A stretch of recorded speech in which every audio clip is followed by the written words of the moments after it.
बिस्मिल्लाहिर्रहमानिर्रहीम। अस्सलामुअलैकुम वरहमतुल्लाहि वबरकातुहू। स्टूडेंट्स, आप सब कैसे हैं?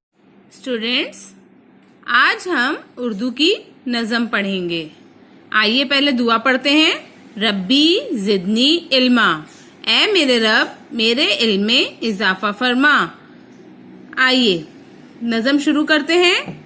किसने बनाया फूलों को, किसने बनाया फूलों को, फूलों को, फूलों को।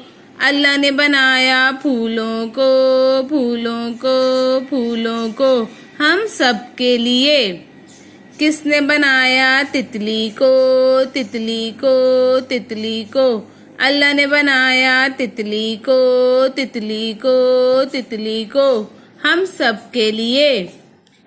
किसने बनाया मछली को, मछली को, मछली को।